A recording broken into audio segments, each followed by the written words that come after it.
Bismillahirrahmanirrahim. Assalatu wassalam ala ashrafis salin wa ala alihi wa ashabi ajma'in. Amma ba'd. Assalamualaikum warahmatullahi wabarakatuh. Mga kapatid sa Islam, nandito naman po tayo para magbigay ng Islamikong pagpapayo patungkol ito sa tafsir sa Surah Al-Jathiyah. Opo mga kapatid, ang Surah Al-Jathiyah, ito po ay Makki. Ibig sabihin, doon ibinaba doon sa Makkah, na nagpapatunay na ang mga surah Makkiyah ay nagpapaabot ng mensahe patungkol ito sa mga yaumil qiyamah, sa pagmuni-muni kay Allah subhanahu wa ta'ala. Kaya mapapansin nyo, a'udhu billahi minash shaitanir rajim, bismillahirrahmanirrahim, Hamim. Sinabi ang pambungad ng Allah subhanahu wa ta'ala, Hamim. Ito isa sa mga patunay na ang Quran ay galing sa wikang Arabo. Gumagamit siya ng mga titik kung saan Arabic, wikang Arabo to. Hindi to wika ng ibang tinatawag nating wika ng mga banyaga. Bagkus, syempre ang Propeta Muhammad SAW ay isang Arabo. Nagsasalita siya sa wikang Arabo. Kaya kung ano ang mga salita ng mga tao doon, ganun din ang mensahero at ganun din ang aklat na ibinaba kay Prophet Muhammad SAW. Kaya sabi dito, kang kadugtong, Tanzilul kitabi minallahil azizil hakim. Sabi ng Allah subhanahu wa ta'ala, ibinababang kasulatan mula pa kay Allah na makapangyarihan na marunong. Kaya ang Quran mga kapatid ay ibinaba mula talaga sa langit. Ibinaba kay Prophet Muhammad SAW. Kaya kasulatan na yan, dinala mismo ng anghel na si Angel Jibril. At ang si Angel Jibril, siya, anghel, dinala niya, binasa kay Prophet Muhammad SAW. At ang pagbaba ng Quran mga kapatid, hindi buo. Unti-unti lang ibinaba kay Propeta Muhammad SAW. Kaya kasulatan na yun mga kapatid, hindi katulad ng panahon natin na isang aklat kaagad, may mga pahina.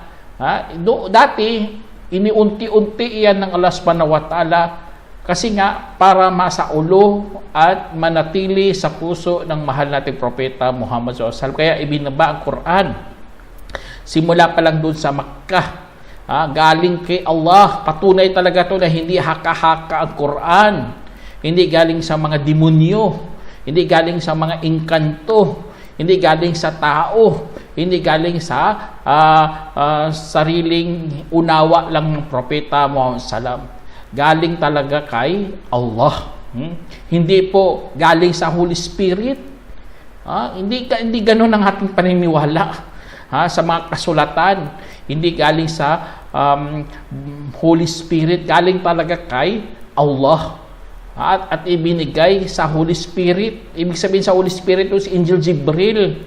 Hindi ang Holy Spirit na tinutukoy ng mga ibang religion. Hindi. Alhamdulillah, pasalamat talaga tayo. Alam natin kung paano ibinaba ang Quran. Paano muna galing kay Allah at ipinaabot kay Angel Jibril. At si Angel Jibril, inutusan din na dalhin ang kanyang mensahe kay Prophet Muhammad SAW. Kaya patunay dito ng Allah ay Aziz. Siya ang makapangyarihan. Kasi nga, kaya niyang utusan ang mga anghel. Na dalhin ang kasulatan. Galing pa sila sa langit. Tingnan nyo, ang layo ng pinanggalingan ng utos ng Allah. Uutusan niya ng anghel, lumakbay ka papunta sa lupa. Kaya ang anghel na yun, mga kapatid, may pakpak nga siya na 600. Patunay na napakabilis talaga ng anghel kasi kailangan niya mag-travel kasi sobrang layo. Kaya pagdating nga dito sa lupa, lumiliit nga siya kasi nakikibagay siya sa tao. Yun ang anghel, hindi yung Diyos nakibagay dito sa tao. Hindi ganun ang paniniwala ng mga Muslim. Kasi nga, ang Allah ay ang hakim. Siya ang marunong. Kaya pinapadala niya ang mensahe. Kasi nga, pagsubok lahat yan ibibigay ng Allah. Kaya ang karunungan ng Allah subhanahu wa ta'ala, pinagkaloob niya, ibig sabihin ginabayan na tayo. Para hindi tayo maliligaw sa landas patungo kay Allah subhanahu wa ta'ala. Tapos kaya sinabi ng Allah subhanahu wa ta'ala, sabi niya, inna fis samawati wal ardi la ayatin lil mu'minin. Sinabi ng Allah subhanahu wa ta'ala, katotohanan ang mga nasa mga kalangitan at kalupaan ay talagang mga palatandaan para sa mga mananampalataya. Allahu Akbar. Tingnan niyo mga kapatid. Sa word ng Allah subhanahu wa ta'ala, pag-deliver niya sa mga pagbabalita, mga kapatid, tingnan niyo katotohanan, inna. Gumamit siya ng mga pampalakas talaga ng mga pananalita. Hindi lang pagbabalita na sa mga langit at lupa. Hindi, ginamit niya, mayroon talagang katotohanan, katiyakan, katunayan. Ganun ang mga pampalakas ng mga pananalita para maalis ang mga pagdalawang isip mo sa mga nagbabalita. Ganun yan. Basta kung malakas ang iyong pananalita, o kaya dalubhasa ka sa pagbibigay ng mga salita, gagamit ka talaga ng mga ganitong mga salita, katotohanan. Kaya ang wikang Arabo marami, mayaman sa mga ganitong mga estilo sa pananalita. Ang hangad kasi doon para maalis o kaya matanggal ang mga pagdadalawang isip ng mga binabalitaan. Ang mga binabalitaan, mga Arabs yun mga Quraysh. Nagdududa yan sila para matanggal ang kanilang pagdududa. Kaya Allah gumamit ng ganito, inna. Katotohanan, ang mga nasa mga kalangitan, tignan yung kalangitan, kalupaan, ay sadyang mga palatanda. At tignan nyo, gumamit ulit si Allah dito, sadyang. Kung sa ano pa, sa Arabic pa, laayat, may lam doon, na pampalakas din yun ng pananalita. Ay sadyang. Kaya kapag may marinig ka sadyang o kaya talagang, pampalakas talaga ito ng pagsasalita. Na ang mga nagsasalita, talaga, alam niya na ikaw ay nagdududa. Kaya para matanggal ang pagdududa sa pag-iisip nyo, gagamit siya ng mga katotohanan o kaya talagang o kaya sadyang. Kaya sinabi dito ay sadyang mga palatandaan para sa mga mananampalataya. Kaya kung anong nakikita natin dito sa mundo, mga kapatid, magmuni-muni talaga tayo. Kailangan mag-isip, kailangan unawain. Kung naunawaan mo talaga ang tunay ng diwa ng buhay, makapag-isip ka talaga, ang langit at ng lupa na ito ay hindi nilikha na walang saysay. Nilikha po ito na may saysay, na kailangan nating tumayo at kikilalanin ang Allah subhanahu wa ta'ala bilang ating manlalalang. Kasi nga, siya po ang naglalang ng lahat ng bagay. Kaya binabalik natin to kasi ang tanda, ganun ang tanda. Tanda yan ng Allah. Na totoo ang Allah. Na mayroong tagapaglikha. Ikaw ang tingin mo sa langit, tapos tinuldukan mo lang, hindi mo binabalik sa may naglalang, ay talagang ikaw po ay hindi kasali sa mga naniniwala. Hindi ka kasali. Kasali ka sa mga palatanggi. Kasali ka sa mga tumakwil. Nakakatakot kaya ikaw kasali sa mga mapagtakwil? Ini-encourage ka na nga ng Allah subhanahu wa ta'ala. Tinatawag ka na, tumingin ka sa mga langit at tanda kasi tanda yan ng Allah. Hindi mo kailangan makitang Allah dito sa mundo. Hindi mo kailangan makitang Allah. Kailangan mo lang tingnan ang mga tanda. Ang iba kasi ganun mag-request eh. Parang parang hari. Mas pa sila, mas nangingibabaw pa sila kay Allah. Subhanallah, gusto niya makita ang Diyos. Ganun ang ginawa ng mga Hudyo. Magpakita mo Musa, si Allah, ipakita mo. Tingnan nyo, si Musa nga, nag-request ng ganun, nahimatay na eh. Ibig sabihin, hindi kaya ng ating katawang lupa na ito na makita ang ating tagapaglikha at alam niya ng Allah. Ibig sabihin, habag pala yan ng Allah, mga kapatid, dahil hindi siya nagpapakita sa atin. Naawa siya sa atin. Kasi nga kung magpapakita ng Allah, ay talagang mawawasak tayo, malilipol lahat. Langit at lupa, malilipol lahat. Kaya tinatakpan ang kanyang sarili ng liwanag para hindi makita ng mga tao tapos mawawasak lang, malilipol lang. Kaya habag pala yun ng Allah subhanahu wa ta'ala, Allahu Akbar. Kaya ang kailangan lang natin, tignan ang kanyang habag, ang kanyang mga tanda. Ang tanda na yun, na yun eh? Napakalinaw na yun na nandyan siya, na mayroong tagapaglikha na kailangan nating paniwalaan. Kaya sabi ng Allah subhanahu wa ta'ala, sabi niya, فَفِي خَلْقِكُمْ وَمَا يَبُثُّ مِنْ دَابَّةٍ آيَاتٌ لِقَوْمٍ يُوقِنُونَ. Sinabi ng Allah, at sa paglikha sa inyo at sa anumang ikinakalat niya na mga nilalang ay talagang mga tanda para sa mga taong nakakatiyak. Allahu Akbar, tingnan niyo mga kapatid. Ganun na ganun ang kaloob ng Allah na mga tanda. Ang kaloob ng Allah ng mga tanda para sa mga taong nakakatiyak, yukinun. Kung nakakatiyak ka, tignan mo. Yun ang mayroong pananampalataya, mga kapatid. Kasi ang wala kang pananampalataya, wala sa iyo ang katiyakan.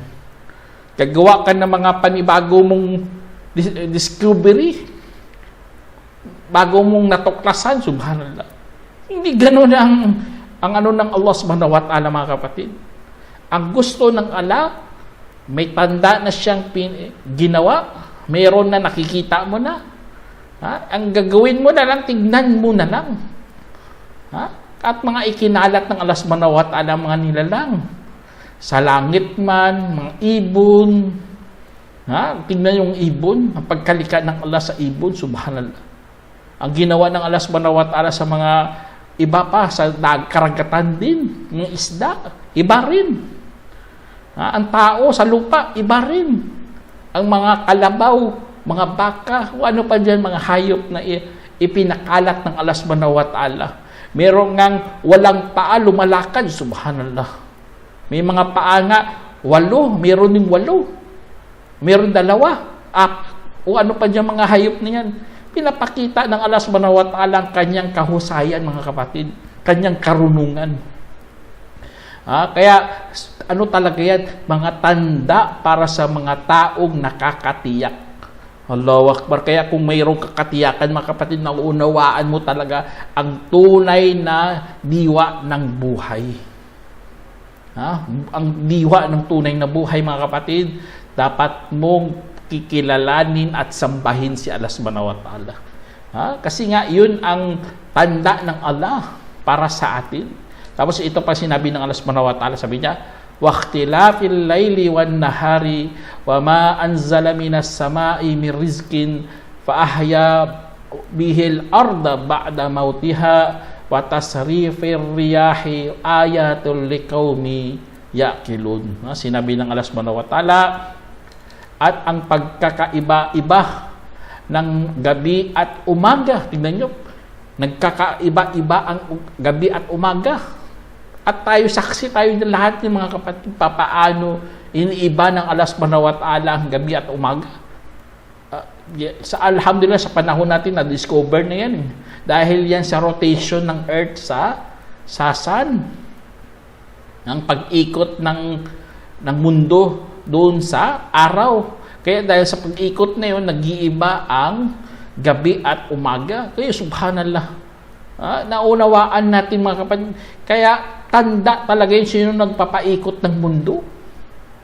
At ang mundo, hindi siya tumatakas sa kanyang orbit, sa kanyang axis, o ano pa dyan, hindi siya tumatakas, kapatid. Yun.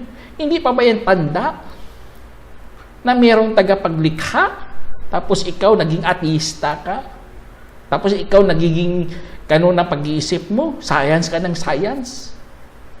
Hindi mo kinilala ang Diyos mo, hindi mo pa sinamba, subhanallah. Hindi, alam naman natin ang pagsamba, pagpapasalamat na rin yan sa Diyos. Wala eh. Gusto mo kasi Mother Earth, gusto mo kasi nature. Anong klaseng pag-iisip yan? Ibig sabihin, hindi ka nakakaunawa. Tapos ano pa? At anumang ibinaba ng Allah mula sa langit, mula sa anumang biyaya, at mula sa langit, ay ibig sabihin dito, tubig ulan. Nagkakaroon ng ulan, mga kapatid, subhanallah. Ang tubig na yan, napaka-mahalaga yan sa buhay natin. Alam naman natin, katawan natin, komposto ng tubig, halos tubig ang tubig sa katawan natin. Ganun din ang lupa, almost water din. Kaya, ang Allah subhanahu wa ta'ala, binapaulan niya pa, binabalik niya sa lupa, kinukuha niya by evaporation, tapos ibubuhos niya ulit. At pinapakalat niya pa sa buong mundo. Ganun ang biyaya ng Allah subhanahu wa ta'ala. Ulan. Tapos, at saka binuhay niya gamit nito ang kalupaan. Iyon ang purpose ng Allah. Binubuhay niya ang lupa kasi naging tigag na eh. Dahil sa sobrang init, walang tubig, at binabalik yan ng Allah subhanahu wa ta'ala. Ganon ang biyaya ng Allah. Kasi nga, patapos ng pagkamatay nito, binubuhay ulit ng Allah subhanahu wa ta'ala para maging masigla ulit ang mga hayop. Meron silang makakain ng mga damo. At ang tao din, ang kanilang mga pananim, ay tumubo at aanihin na naman nila ulit. Kaya, ganon ang gusto ng Allah. Kaya, pasalamatan talaga natin ang Allah subhanahu wa ta'ala. Ano pa kanyang mga biyaya? Sabi niya dito, at ang pabago-bago ng mga hangin ay mga tanda para sa mga taong nakakaunawa. Allahu Akbar. Sana ay pagkalooban tayo ng Allah ng ang ugali na nakakaunawa tayo. Hindi lang sa mga trabaho natin, hindi lang sa pamilya natin. Dapat naunawaan mo talaga ang pagkalika sa iyo. Lalo na ang pagkalika ng langit, pagkalika ng mga ibang nilalang, mga hayop, o ano pa dyan. Dapat naunawaan mo yan. Nilikha lahat yan para gamitin mo o tao ang mga ganitong mga resources para makapagsamba ka kay Allah, para ipatuloy mo na magiging mabait, na magiging mabuti sa harap ni Allah subhanahu wa ta'ala. Ganun po, kapatid, nakakaunawa ka dapat. Binigyan ka ng mga kayamanan para magamit mo yan para sa pagsunod. Hindi para ipagmalaki mo o kaya gagawa ka ng mga kahalayan o ano pa dyan, mga kabuktutan ng mga gawain. Kaya yun ang ng Allah subhanahu wa ta'ala. Kaya sabi ng Allah subhanahu wa ta'ala dito sa dugtong dito, tilka ayatullahi natluha alayka bil haqq fabi ay hadithin ba'dallahi wa ayatihi yu'minun. Sinabi ng Allah, iyan ang mga tanda ni Allah na aming binibigkas sa iyo ng may katotohanan, kaya't sa alin pang salaysay pagkatapos ni Allah at kanyang mga tanda na kanilang paniniwalaan. Kaya tingnan nyo, ang Allah subhanahu wa ta'ala nagtatanong, pagkatapos lahat-lahat na ito, mga tanda, mga talata, ano pa ang kanilang pinapaniniwalaan? Wala na, dapat eh. Dapat kay Allah niyan eh. Dapat ay pinapaniwalaan mo si Allah. Hindi. Ang ginawa mo, ibang pinaniniwalaan mo. Naniniwala ka pa sa mga scientists. Naniniwala ka pa sa sarili mo. Naniniwala ka pa sa mga ribulto. Naniniwala ka pa sa mga salita na mga wala namang saysay ng mga tao, wala namang silbi sa lipunan. Yun ang iyong pinapaniniwalaan. Naniniwala ka pa sa mga mangkukulam, sa mga salamangkiro, ano pa dyan mga tao na yun, mga tagot na yun. Doon ka, kaya ang tanong lang Allah subhanahu wa ta'ala, napakalinaw dito eh. Ang sagot mo, wala ka nang dapat paniwalaan, kundi kay Allah ka na lang maniniwala kasi nandyan ang talata, nandyan ang mga tanda, mga salaysay ng Allah, napakalinaw naman. Pero pinili mo kasi ang iyong gustong paniniwalaan. Yun ang nakakatakot mga kapatid. Ang tao, alam naman natin, puno po tayo ng kapintasan. Hindi tayo puno ng karunungan. Sa totoo lang, kapintasan, kakulangan. At marupok pa. Pasalamat nga tayo, ginagabayan tayo ng Allah.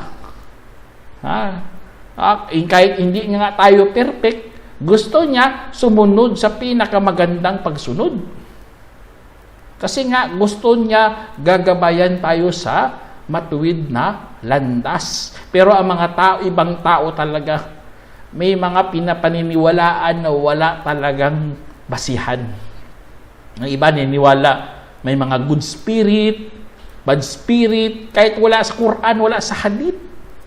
Puro ganun magsalita. Ang iba niniwala sa mga aswang, naniniwala sa mga ano pa dyan, mga nakakatakot na mga nilalang.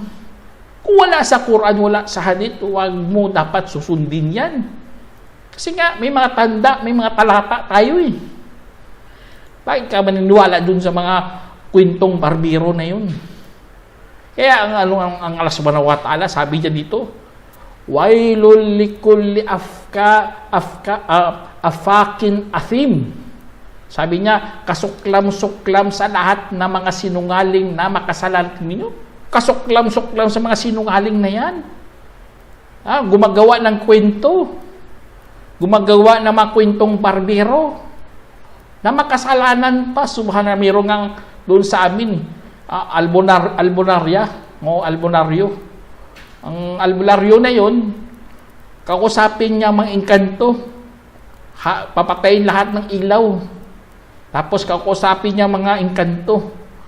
Tapos dapat maghandog ng pera, subhanallah. Tapos ang albularya na yun, babae kasi yun eh, nagsasalita, iniiba niya lang siguro busis niya eh, para ipakita sa mga tao sa likod na kinakausap niya ang engkanto. Pero malinaw na panluloko yun. Tapos maghandog ng pera, nawala nga eh. Subhanallah, baka di saan niya nilagay yun, baka tinapon niya para pulutin kasi patay ilaw. Ganon mga kapatid, kasuklam-suklam sa mga sinungaling na yun, mga ano na yun, mga makasalanan yun. Gumagawa pa ng mga kwentong barbero. Kaya mga kapatid, alhamdulillah, ginabayan tayo sa Islam. Hindi na tayo dapat maniwala sa mga ganitong mga gimmick nila yun eh. Para kumita, para mauto ka, para gawin kang alipin. Mga profesional na uto pa nga eh. Subhanallah. Ng pag-aral ng mga 4 years. Nauto pa ng mga albularyo. Kuha ka doon, dalhin mo doon, kakatay ka ng manok para ang mga engkanto na yun, sila lang bahala para ayusin ng exam mo. Para ang resulta, tanggap ka, subhanallah. Ganun ang panluloko ng mga albularyo, mga kapatid. Kaya, sumpa yan sa mga sinungaling na makasalanan. Tapos sabi ng Allah subhanahu wa ta'ala, yasma'u ayatillahi tutla alayhi thumma yusirru mustakbira ka'allam yasma'ha fabashirhu bi'adhabin alim. Sinabi ng Allah subhanahu wa ta'ala, naririnig niya ang talata ni Allah na binibigkas sa kanya. Narinig niya ang mga talata ng Allah. Anong ginawa niya? Pagkatapos ay nagpapatuloy pa rin sa pagmamalaki, gaya lang sa hindi nakakarinig. Subhanallah. Nakakasakit talaga. Ganon ang karamihan sa lahat mga tao ngayon. Nakakarinig naman, pero patuloy pa rin sa paggawa ng kasamaan dahil sa pagmamalaki. Sabihin niya, ano ako nakapag-aral ako sa mataas na paaralan. Cum laude ako. Meron akong mataas na posisyon, mataas ang sahod ko. Nagpapatuloy sa kasamaan dahil sa pagmamalaki. Itong kaya pinagbawalan talaga tayo sa kibir na yan. Kasi nga, magpapatuloy ka sa kasamaan. Dinala ka ng iyong karangalan sa kasamaan. Kasi nga, dahil yan sa pagmamalaki, nagyabang ka, naghambog ka na. Siyempre, ang tao kapag nagsalita na, mahirap bumalik. Di ba? Kasi nga, tinutulak siya ng kanyang kibir, pagmamalaki. Hirap bumalik, lalo na mga nasa mataas na posisyon. Kapag nakabitaw na yan sila ng salita, hirap na yan ibalik. Kasi nga, dahil sa kibir. Kaya, mag-ingat kayo mga kapatid. Kasi nga, ang Allah subhanahu wa ta'ala dito, nagbigay ng babala. Sabi niya, kaya't balitaan mo siya ng mahapding kaparusahan. Tignan niyo, mahapdi.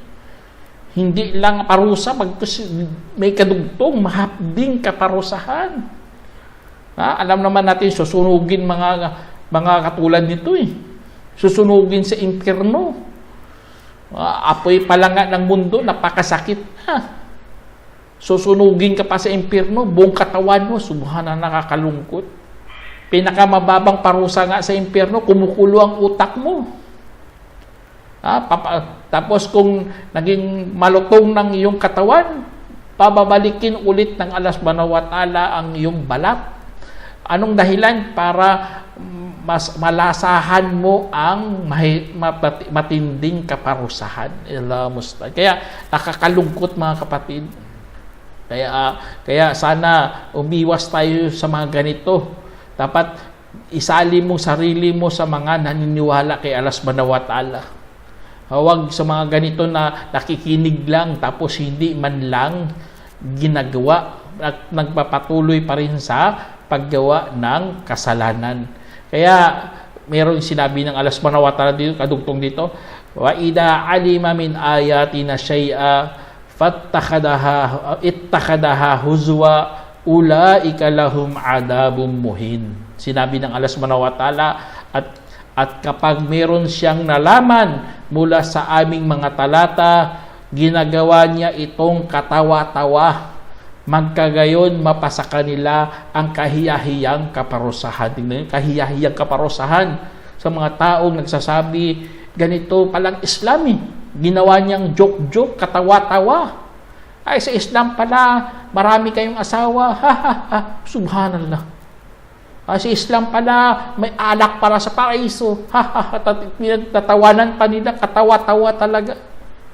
Hindi nila alam ang mga sinabi dyan sa Quran, totoo. Walang halong biro, walang halong kasinungalingan, walang halong pagdududa. Bagkus, totoo lahat. Kasi nga sinabi mismo ng Allah. Kaya tayo mga Muslim, huwag natin gawing katawa-tawa ang Quran, ang hadith, ang salita ng propeta, o ang Islam mismo. Kasi nga, paparusahan tayo ng kahiyahiyang kaparusahan doon sa impyerno. Kasi lalabas ka na sa Islam Kupur yan. Ginawa mong katawa-tawa ang religion, kupur yan. Katulad ginawa nila kay Kristo. Ginawa nilang parang, ang iba ginagawa nilang bakla, o ano pa dyan, subhanallah, napakalaking kasalanan yun. Religion, ano yan mga, kung ano pa figure yun, religion figure yun, tapos gagawin mong katawa-tawa. Mayroon pa nga nagsayaw-sayaw sa Kristo, I'm alive, nag-awit-awit pa. Tapos bandang nila bagga ng bus, subhanallah. Kung ano pa, nakaka-insulto yun sa propeta niyon. Kaya inshallah mga kapatid, sana meron kayong napulotang aral. Hanggang dito na lang. Assalamualaikum warahmatullahi wabarakatuh. جمعية الدعوة نور، الدعوة للجميع.